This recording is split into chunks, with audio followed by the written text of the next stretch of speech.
So hi guys, today I actually wanted to tell a story of something that happened in Burger King, and this was actually a few years ago now, so I can't remember all the details, but what I can remember I'll tell you.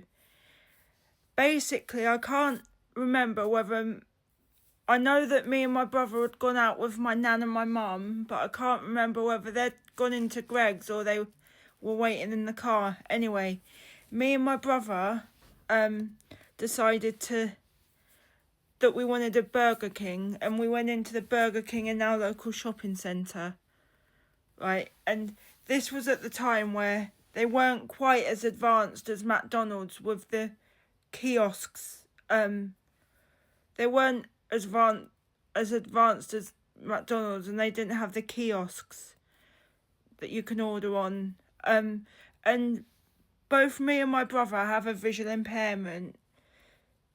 My brother's not to the same severity, but he still has a visual impairment. We walked in and I wanted to use either a magnifier or my phone so I could see the menu of, obviously, because I wanted to see what they had. And because they had it on the wall but I couldn't see it, and then they had it above the cooking equipment but I still couldn't see that, I wanted to use my phone to make it bigger so I could see the menu. And the manager of the store wouldn't allow me to use it because there's other people in there, and I don't like confrontation.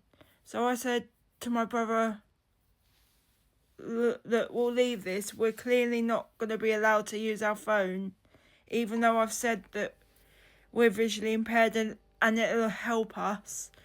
Look, we'll go around McDonald's. It's on the other side of the city centre. We'll go there and we'll order something there. So that's what we did.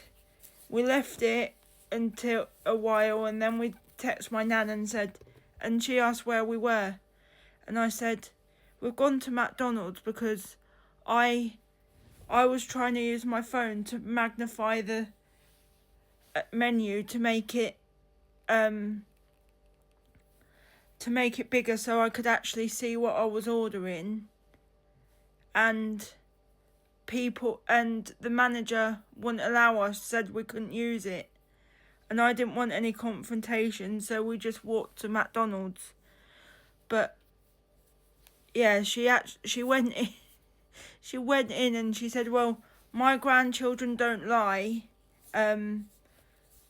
because that's actually what he said.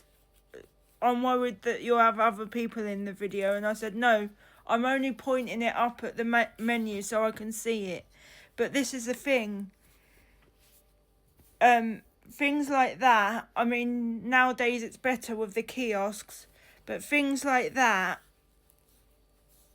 years ago, visually impaired people weren't thought about really, or any, like, people with any sort of disability weren't really thought about, or aren't really thought about still, because not everything's made accessible. I mean, there's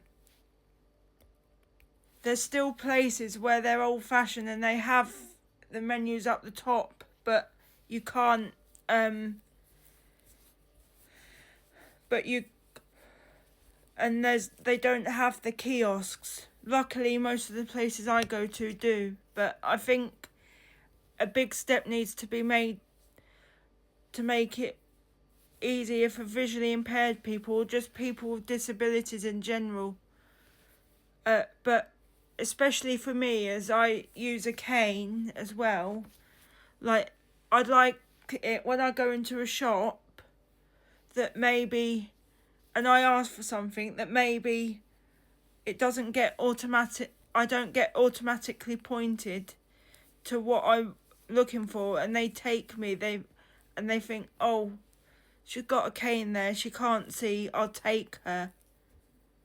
Because I've been in the shop before and asked for what I wanted to look for, and they've just tried pointing to me, and I've actually said, no, I can't see where you're pointing. You're going to actually have to take me there. See, that's what I mean. It needs to be made more accessible to people with the different disabilities. Like, it's getting better. There needs to be places where they have ramps as well as steps and not just steps. Or they need things like that. They just need to make it accessible for all disabilities. Well, everyone, in fact, even if you don't have disabilities, even hidden disabilities, you know, because visual impairment isn't something you can see. So it's a disability, but it is kind of a hidden disability. But yes, guys, thank you for listening. Bye.